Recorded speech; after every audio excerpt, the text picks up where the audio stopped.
same question I asked Mike. The internal competition for jobs with this franchise, from where you started till now, is how big has that been in terms of the team's growth?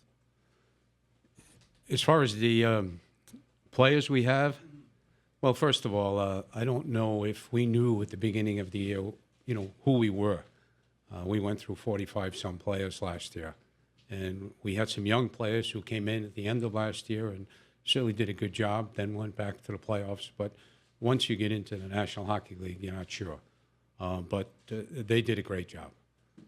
As far as the internal competition, they accepted their roles, but we have to get better. There's no question. Where is that priority for you, Lou, to get better? If you agree with the idea that you're setting goal and you have the solid core up front, is it the blue line that needs the most improvement, you think, going forward? Well, I think it's obvious, certain areas that, we need. But I think the most important is overall, you have to get better. I think that you have to be extremely careful when you have a year like this coming from the year before, as far as you might think it's okay. This is a tough league. You look at the teams and prior to the season starting that were expected to be in certain places and what transpires. You look where Toronto was expected to be. You never know. A lot happens during the summer as far as preparation, and I think that that's the most important thing is each and every one of our players right now has to do what's necessary for them to be better next year.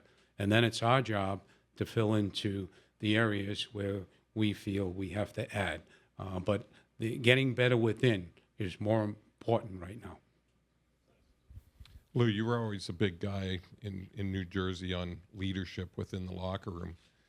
A couple months before you got the job, Nazem Kadri was suspended by the team for missing a meeting, other things. Only Shanny knows that. But how has he gone from this to you guys accepting him or pushing him to be the team leader that he is now? Well, first of all, I think you'd have to ask him that. But I think what we did, and I know what I did, was first of all, looked at what Naz could bring as a player and what his capabilities are, and then why isn't it happening?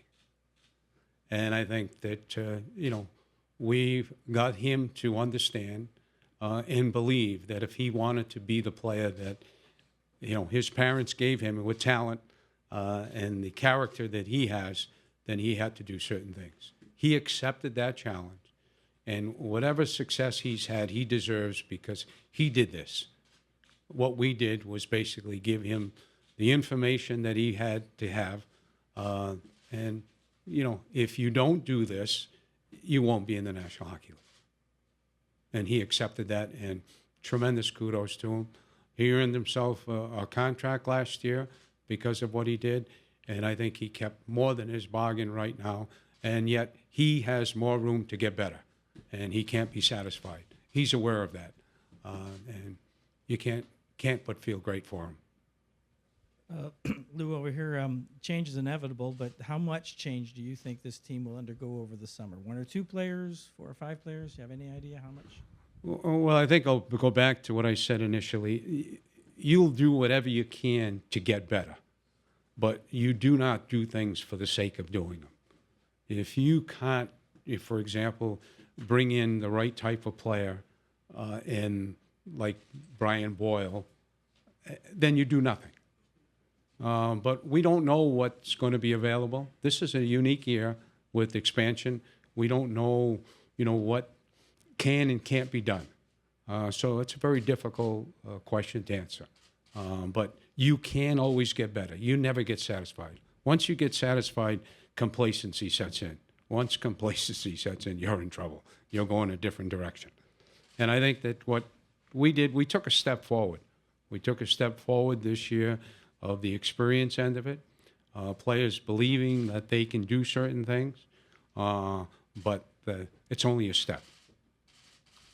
Lou, when you take into account, Edmonton having to trade a player like Taylor Hall to get Adam Larson to get their defenseman last year, a lot of teams have identified improving their blue line as a big offseason goal for this summer. How would you gauge the market in terms of accessing that type of defenseman via trade this summer? Yeah, the best way I can answer that is I don't know if anybody could gauge the market because from my experiences with expansion, a lot of things are going to take place prior to expansion. So that whatever you might think a team has excess of might not be. So we'll just have to do our job, and communicate as best we can with everybody, and make whatever decisions we can make at a given time that when there is a chance to get better. Yeah, Lou, did this year reinvigorate you a little bit? And what's your how much longer do you want to do this?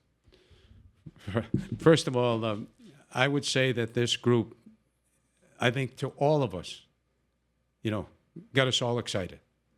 I think that the job that you people did this year and the covering of them, and whether there were expectations or the enthusiasm throughout the city, I think they invigorated everyone. Yes, to answer your question. How could you not? They love to play the game. These young players want to be good. They'll pay the price that has to be. And we've got a coaching staff that each and every day comes with a positive attitude. If we didn't have that, you could not overcome playing a game like we did in Florida and the next night turn around and go out and play one of the better games on a most critical night. So I think that that's what keeps you going. As far as the future, I've got enough problems just getting up in the morning. Given your excitement then, Lou, and what you saw in March and April and how close the series was with Washington, how close do you think this team is to contending for a Stanley Cup? Close is a funny word, right?